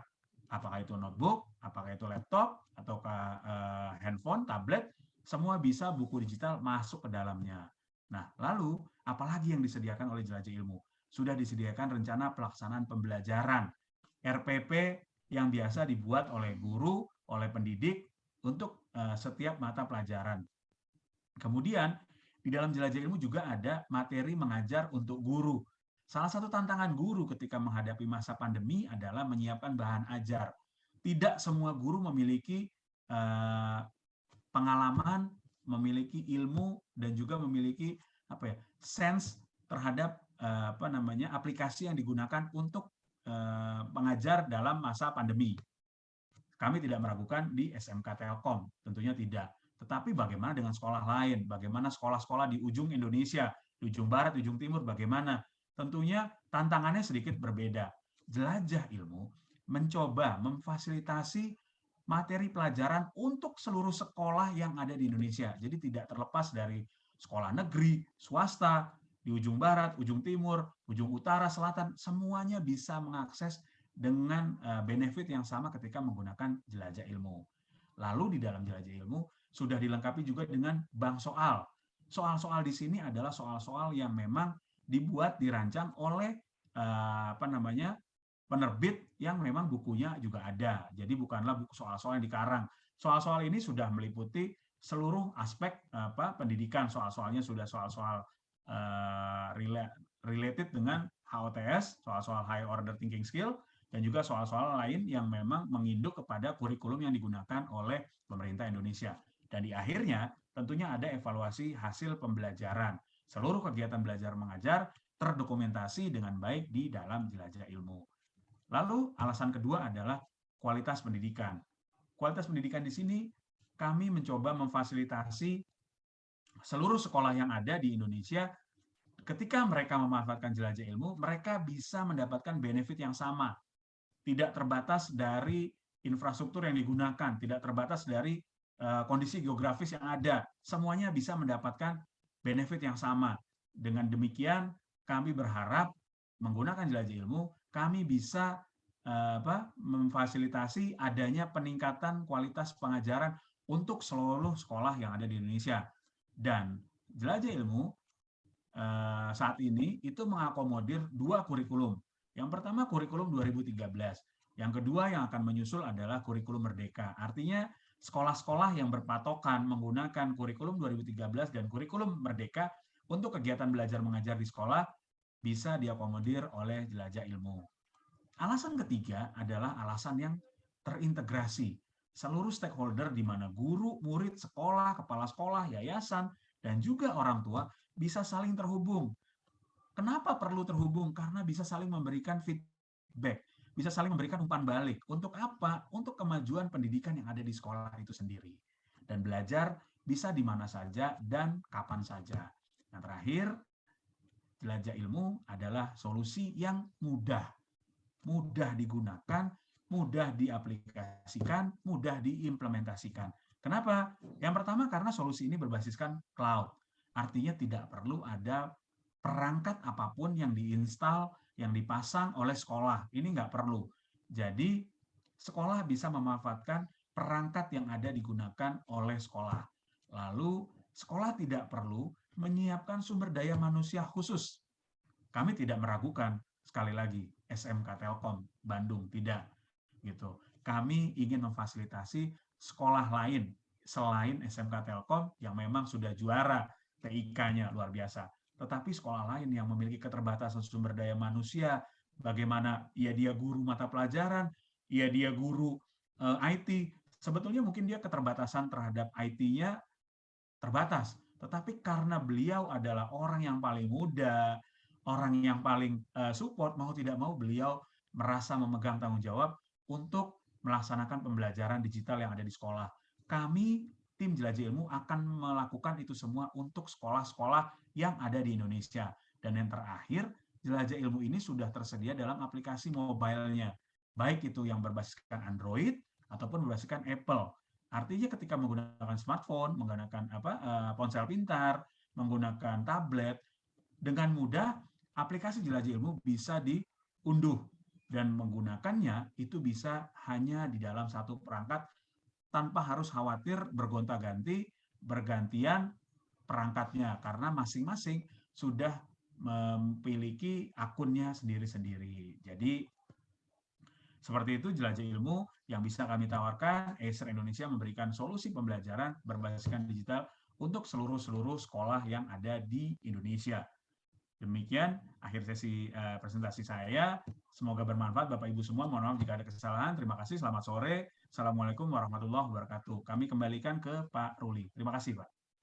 Waalaikumsalam warahmatullahi wabarakatuh. Terima kasih Pak Didit, materinya luar biasa di sore hari ini. Jadi kalau saya amati tadi apa yang disampaikan Pak Didit, platform pembelajaran jelajah ilmu ini memang sebagai bentuk kepedulian Acer Indonesia terhadap pendidikan gitu di Indonesia ya. Jadi bukan hanya jual perangkat elektroniknya saja, tetapi berperan aktif gitu untuk memajukan pendidikan di Indonesia. Luar biasa. Boleh berikan aplaus yang luar biasa untuk Acer Indonesia. Ini tentu yang sangat diharapkan oleh pendidikan Indonesia saat ini, di mana pembelajaran secara digital, pembelajaran secara online memang ya sedang digunakan gitu, dan Acer masuk dengan memberikan fasilitas jelajah ilmu yang tentunya ini memberikan manfaat luar biasa. Dan menyambung apa yang tadi disampaikan oleh Pak Didit, jika kita bicara the next normal pendidikan, ini memang tidak lepas dari karakter siswanya sendiri. Peserta didik hari ini mayoritas berasal dari generasi Z dan generasi Alpha gitu Pak Rosi ya, di mana generasi ini tumbuh di dunia global. Saat ini mereka merasakan pembelajaran jarak jauh yang mungkin tidak dirasakan oleh generasi sebelumnya. Generasi ini juga sangat tergantung pada teknologi. Mereka berpikir penyelesaian masalahnya secara kolaborasi. Terus mereka juga hidup dengan media sosial. Tentunya ini harus disupport, didukung dengan perangkat-perangkat pembelajaran yang memang sesuai dengan generasi mereka, seperti itu. Baik, kalau mendengarkan 3 pemaparan tadi dari Pak Rosi, Pak Riko, dan Pak Didi, tentunya akan banyak pertanyaan yang ingin disampaikan oleh Bapak Ibu dan yang hadir di sore hari ini. Untuk itu saya memberikan kesempatan kepada yang hadir untuk bertanya. Boleh acungkan tangannya mungkin ya, yang ingin bertanya. Nanti kita akan pilih siapa yang lebih dulu untuk menyampaikan pertanyaannya. Silakan Bapak Ibu dan yang hadir pada sore hari ini. Ada yang mau bertanya?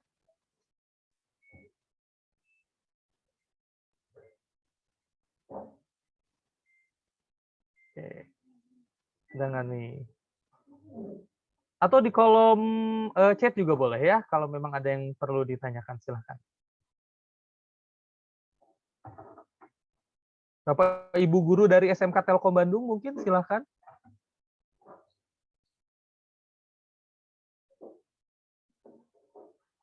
Iya, kita masih menunggu Bapak yang akan bertanya, dan tentunya di kesempatan sore hari ini Acer juga akan bagi-bagi merchandise nih ya sore hari ini. Yang beruntung nanti dari panitia akan memberikan hadiah untuk yang hadir di sore hari ini. Oke, kalau saya lihat di kolom chat ini Pak Rosi ada beberapa pertanyaan yang masuk. Saya coba bacakan. Oh, tapi ini mungkin terkait sekolah Pak Rosi, berarti ditujukan langsung ke Pak Rosi ini. Baik, terkait asrama Pak Rosi ini, apakah masih tersedia kuotanya? Nah, jadi SMK Telkom Bandung ini memang menyediakan asrama begitu Pak Rosi ya? Jadi bukan cuma yang memang datang ke sekolah, tapi memang tinggal di area sekolah juga. Baik. Tolong kasih tahu. Oh, ini dari Pak Rosi, tolong kasih tahu hadiahnya. Ini tadinya rahasia saya aja sama Esther nih. Tapi perlu saya sampaikan ya. Mungkin Pak Rosi bisa dijawab dulu nih, sambil kita menunggu pertanyaan dari yang lain. Ya, terima kasih Pak Sony ya. Pak Sony, nanti saya hubungi secara langsung secara pribadi tentang kuotanya, karena saya belum tahu putranya Pak Sony ini putra atau putri ya. Karena kita punya 2 asrama, ada putra dan putri, tentu kuotanya berbeda begitu. Dan nanti perlu minta tolong di japri ke Pak Sony. Informasinya adalah apakah sudah mendaftar ke SMK Telkom Bandung, atau kalau memang misalnya belum, kebutuhannya untuk laki-laki atau perempuan begitu, supaya nanti kita menghitung berapa jumlah kuota yang masih tersedia yang ada di asrama. Begitu. Silakan, Pak Ruli. Baik. Jadi memang kuotanya terbatas gitu ya. Jadi siapa yang lebih dulu itu bisa jadi prioritas. Dan Bapak Ibu bisa mendaftarkan putra-putrinya untuk ke SMK Telkom Bandung itu sudah saat ini sudah dibuka pendaftarannya. Bisa dilihat di barcode yang ada di samping saya nih, di sini ya. Di mana nih? Nah, di mana nih? Set. Nah, di sini ya. Bisa langsung scan saja informasi tentang PPDB di SMK Telkom Bandung, bisa dicek langsung di sini ya. Atau bisa langsung datang ke sekolah karena ada Bapak Ibu guru juga yang standby di sana untuk memberikan informasi terkait penerimaan siswa baru di SMK Telkom Bandung. Baik, kita masih tunggu. Mungkin dari Bapak Ibu ada yang mau menyampaikan pertanyaan. Oke, di kolom chat lagi saya akan coba bacakan pertanyaan yang masuk. Oh, ini dari Pak Sony yang tadi, putra saya sudah diterima Pak Rosi ini di SMK Telkom Bandung jurusan multimedia. Wah, selamat Pak Sony untuk putranya. Baik, ini ada pertanyaan dari Pak Agus Suhandi. Maaf izin bertanya, kebetulan anak saya di jurusan multimedia kelas 12 dan akan masuk jurusan pertelevisian dan film. Kira-kira laptop apa yang cocok untuk speknya? Nah, ini kayaknya langsung kepada Pak Riko atau Pak Didit nih. Untuk masuk ke jurusan pertelevisian dan film, karena tentunya ini pasti butuh perangkat yang support untuk jurusan tersebut. Kira-kira seperti apa nih Pak? Oke, ya saya izin menjawab ya. Jadi, mungkin perlu masukan juga nih dari Pak Ros ini ya. Kalau pertelevisian dan film ini, apakah kira-kira ada yang namanya rendering video yang cukup besar dan berat, Pak? Kalau ada, berarti memang perlu laptop yang kelas tinggi ya. Nah, kalau saya rasa minimal sih harus yang Core i5 ya.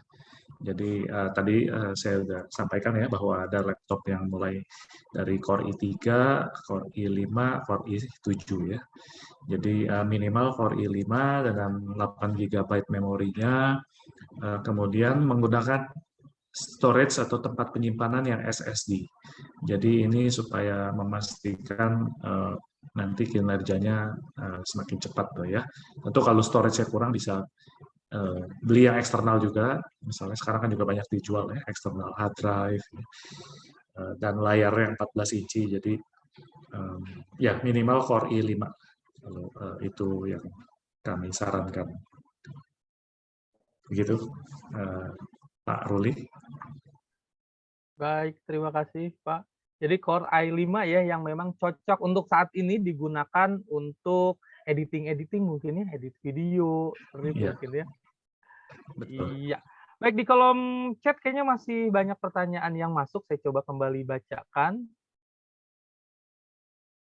Nah, Pak, maaf izin bertanya, untuk mensupport sekolah yang serba digital, bagaimana dengan antisipasi terhadap kesehatan mata siswa secara setiap saat berhubungan dengan screen? Aduh, siapa nih yang jawab ya? Kayaknya pihak Esther lebih bisa menjawab pertanyaan. Silakan. Iya, oke. Ya, terima kasih Pak Ruli. Jadi terkait ya memang betul ya. Jadi ada salah satu mungkin apa ya kita bilang ya, ya boleh bilang kekurangan lah ya. Kalau dengan kita terus-terusan ada di komputer, tentu itu akan merusak mata ya.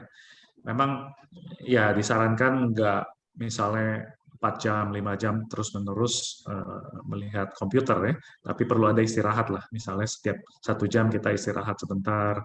Dan di Acer sendiri ada teknologi namanya blue screen filter atau blue light filter ya. Nah, biasanya kan sinar radiasi komputer itu yang biru ya, blue itu ya, itu yang bisa merusak mata. Nah, jadi ada teknologi di mana blue light-nya itu bisa dikurangi. Jadi ada satu tekan tombol fungsi supaya blue light-nya dikurangi sehingga ya paling nggak mengurangi lah kerusakan mata ya, walaupun tetap saya sarankan sih nggak terus-terusan berjam-jam melihat komputer ya. Jadi memang tetap perlu ada yang namanya ya istirahat mata lah kita setiap 1 jam paling nggak kita istirahat, dan kita juga nggak bagus untuk duduk terus ya. Saya juga mungkin semakin berumur kalau duduk makin lama, aduh kayaknya pinggangnya nggak enak ya, jadi perlu jalan dulu, diri-diri sebentar, ya seperti itulah. Sama mata juga, kalau terus-menerus melihat komputer juga sebaiknya perlu istirahat juga. Begitu Pak Ruli. Baik, terima kasih. Ini ada pertanyaan berikutnya dari Pak Usman. Mohon maaf mengenai laptop Acer nih yang dianjurkan dimiliki. Apakah ada fasilitas buat membelinya dengan terjangkau dan membantu membelinya secara diangsur? Nih, gimana pihak sekolah nih Pak Rosi? Ada nggak untuk memudahkan siswa punya laptop Acer? Kayaknya butuh dijawab nih. Silakan Pak Rosi. Ya, baik, terima kasih. Ini Pak Usman aktif ya. Kebetulan saya dan Pak Usman satu grup di grup orang tua kelas 10 TJAT yang akan masuk di bulan Juli. Makasih Pak Usman atas partisipasinya. Untuk itu kami juga memfasilitasi ya, hanya untuk yang terjangkau dan diangsur perlu kita komunikasikan dengan Acer. Saat ini kita fasilitasi untuk yang langsung ya, cash atau tunai. Kalau misalnya nanti ada keperluan yang sifatnya tadi mengangsur, nanti saya coba kontak Pak Usman. Karena memang ini perlu kami fasilitasi ya. Jadi untuk TJAT bisa yang i3 atau yang i5. Tapi walaupun TJAT itu tidak ngoding, tetap sekarang kebutuhannya kan untuk membuat tugas, menggunakan jelajah ilmu, LMS juga perlu yang spek yang cukup begitu. Jadi saya coba kontak Pak Usman secara pribadi, kebutuhannya apa, hanya kalau memang untuk TJAT, spesifikasinya di Core i3 ya, Core i3 yang cukup terjangkau. Kalau yang lebih high lagi ya, yang i5, seperti yang disampaikan tadi oleh Pak Riko begitu. Demikian Pak Ruli. Baik. Yang pasti memang di SMK Telkom Bandung ini sudah memfasilitasi apa ya, gitu seperti yang tadi saya sampaikan di awal. Jadi Bapak Ibu atau siswa-siswi yang hadir di kesempatan sore hari ini yang akan melakukan pemesanan laptop Acer dengan spesifikasi yang mungkin sudah disesuaikan gitu dengan jurusannya masing-masing, itu bisa menghubungi pihak sekolah, bisa menghubungi Pak Marjan di 085 222 68802. Saya ulangi, Pak Marjan di 085 222 68802. Baik, ini masih ada pertanyaan yang masuk. Izin bertanya, perangkat laptop yang cocok untuk jurusan TJA apa? Tadi sepertinya sudah sedikit disinggung oleh Pak Rosi ya. Yang Core i3 apa ya minimal ya? Baik, kita sambung ini pertanyaan berikutnya. Permisi Pak, izin bertanya untuk laptop anak kuliah di jurusan TI, laptop yang tepat digunakan laptop Acer yang bagaimana Pak? Tadi kalau perfilman, nah sekarang jurusan TI yang cocok yang seperti apa? Bisa jadi memang beda nih spesifikasinya. Gimana nih Pak Riko atau Pak Didit? Iya, saya coba jawab ya Pak ya. Jadi ini tadi dari Pak Ari ya, Pak Ari Setio. Ya, TI untuk kuliah ya. Jadi saya rasa mirip-mirip tadi ya dengan yang perfilman ya. Jadi kalau untuk kuliah saya rasa lebih baik di Core i5 ya. Jadi minimal Core i5 dengan 8 GB memori dan tempat penyimpanannya yang pakai yang SSD. Nah, mungkin sedikit informasi aja. Core i5 ini juga ada generasinya ya. Jadi ada Intel selalu keluarin generasi ya. Ataupun AMD ya, dia juga mengeluarkan generasi yang lebih baru lagi setiap tahun tuh ada. Jadi mereka pakai kode ya. Jadi kalau Intel sekarang ada generasi 11, 12, mulai dari 10 lah. Jadi kalau saran saya ya beli minimal yang generasi 10 ke atas ya, 10, 11 lah kebanyakan ya sekarang ya. Jadi jangan generasi yang 8, generasi yang 6 ya. Kalau saya lihat ada tuh, misalnya saya kalau browsing di ini ya, di e-commerce ya, di Tokopedia misalnya, ada aja laptop yang mungkin lebih murah, Core i5-nya, tapi generasinya dia generasi yang sudah lebih tua. Generasinya Core i5 tapi yang generasi 5 misalnya. Nah, itu bisa lihat dari kode depannya ya. Kalau yang tadi saya sampaikan tadi itu generasi 10. Jadi udah lumayan cukup baru, walaupun belum yang terbaru, tapi udah cukup baru. Kita bisa lihat dari kode depannya ya. i5 strip 10 berapa angka digit-digit lagi ya. Tapi kalau yang generasi yang lama misalnya ya Core i5 strip 6 misalnya. Nah, itu generasi 6 tuh. Atau 500 berapa, nah itu generasi 5. Jadi perlu diperhatikan juga bukan hanya sekedar Core i5 tapi generasinya itu generasi yang ke berapa. Minimal ke 10 lah kalau menurut saya. Gitu sih. Baik. Terima kasih, Pak. Oke, ada lagi? Kayaknya cukup ya, Pak, ya, untuk pertanyaan sore hari ini. Dan saya akan memberikan, karena ada 5 merchandise yang akan diberikan oleh Acer Indonesia kepada yang hadir pada hari ini. Atau Pak Rusli mungkin mau milih 3 orang deh dari penanya tadi di chat. Kira-kira siapa, Pak? Tiga orang yang mendapatkan merchandise. Iya. Yang pertama tadi menarik pertanyaan dari orang tua tentang bagaimana solusinya yang supaya aman dari mata. Itu siapa, Bu? Pak Ruli, dicek di chat. Itu yang pertama. Jadi berhak mendapatkan merchandise dari Acer ya. Jadi yang bertanya tentang bagaimana anaknya sekolah di sekolah digital tapi supaya aman matanya, itu ya yang Ya, pertama. Tabina ya tadi. Tabina. Ini Bapak, Ibu atau siswa Ibu nih? kayaknya ya. Oh, iya. Nanti Ya. coba di chat sama Pak Ruli atau mungkin nanti nomor HP-nya dikirimkan ke Pak Ruli, kita data ya begitu. Itu yang pertama. Yang kedua adalah dari pertanyaan Pak Usman ya. Usman. Pak Usman ya. Boleh Karena ini- diangsur nggak nih? Kalau diangsur saya mau ikutan. Langsung. ya, karena beliau membutuhkan ya, artinya Ya. memang sudah spesifik UATJA apa. Dan yang ketiga adalah tadi pertanyaan dari siapa, Mas Ari ya, Mas Ari, Mas Ari, oke. tentang kebutuhan laptop buat anak IT apa? Ya. Hmm. Baik. Itu ya Pak ya, 3 ya. Ya, 3 Selamat ya. untuk 3 orang pemenang. Hmm. Baik. Sebelum ditutup nih, kayaknya rangkaian acaranya sudah kita lalui nih. Tapi saya masih punya 2 merchandise nih Pak Rosi nih. Boleh ya? Untuk disampaikan juga. Ini ada kuis. Mungkin saya akan melihat jawabannya yang di chat duluan nih. Ya, karena ada 3 pertanyaan, 3-tiganya harus betul. Ya, silakan ditulis jawabannya di kolom chat. Yang paling atas di tampilan laptop saya itu yang akan mendapatkan merchandise-nya ya. Untuk 2 orang pemenang. Baik, ada 3 pertanyaan, silakan ditulis jawabannya. Yang pertama, sebutkan kelebihan laptop Acer. Sekali lagi, sebutkan kelebihan laptop Acer. Terus, wah ini panjang nih pertanyaan.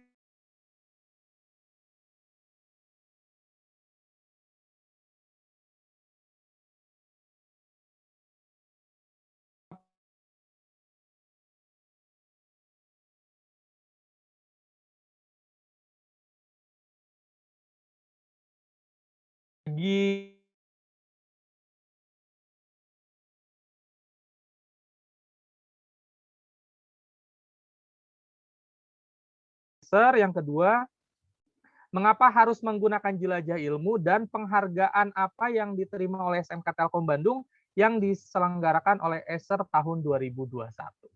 Baik, kita tunggu jawabannya.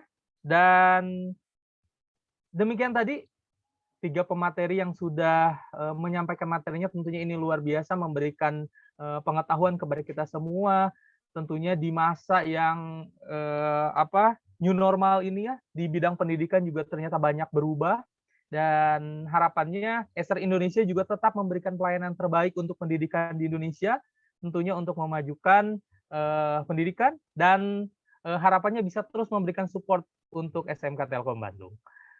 Baik, sudah ada yang jawab? Oke, saya coba cek lagi.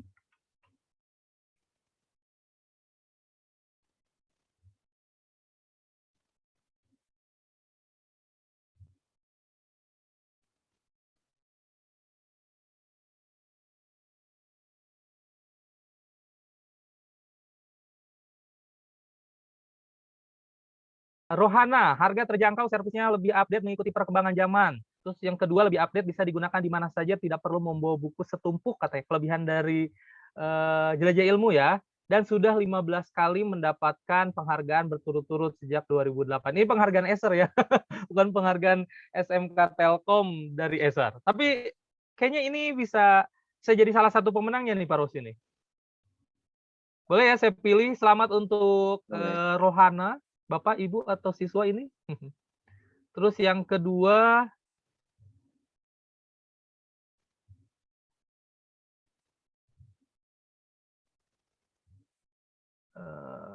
yang lainnya kayaknya cuma jawab satu-satu pertanyaan aja nih.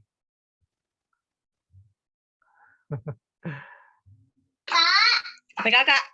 Bukan HP kakak. HP kakak. Oh, tadi Ibu dari Titan jurusan TJAT ya tahun 2022. Oke, terima kasih Bu.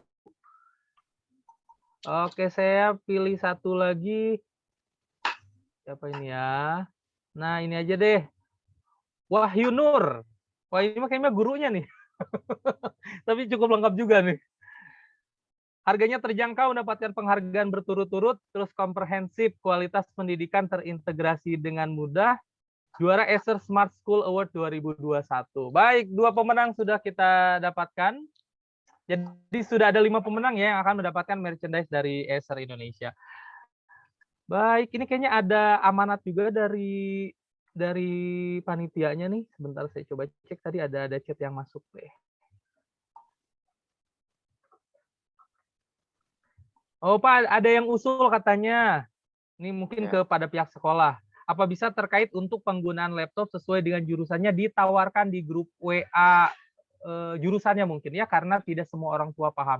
Mungkin Pak Rosi dan tim bisa menyampaikan spesifikasi apa yang cocok untuk multimedia, untuk TJAT dan TKJ di grup masing-masing nih pihak sekolah, supaya memang orang tua juga bisa mempertimbangkan laptop apa yang memang cocok buat mereka beli di Acer. Tentunya mereknya Acer ya.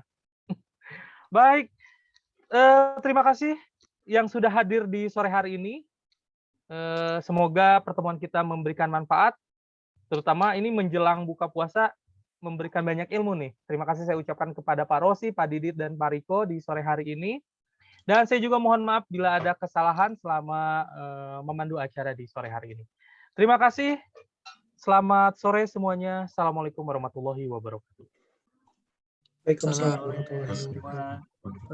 Terima kasih Pak Rosi, Pak Ruli, dan teman-teman dari SMK. Ya, terima kasih Pak Ya, Pak. Rosi. Terima kasih Pak Riko Gunawan, Pak Didit, dan semuanya ya. Ya, Pak. Untuk sama-sama ya, thank you. Ya. Bagi peserta yang memenangkan kuis, hubungi Pak Ruli ya. Tolong kirimkan nomor HP-nya ya. Tadi ada yang kuis, ada yang menyampaikan pertanyaan, silakan hubungi Pak Ruli untuk mengirimkan nomor HP-nya. Terima kasih.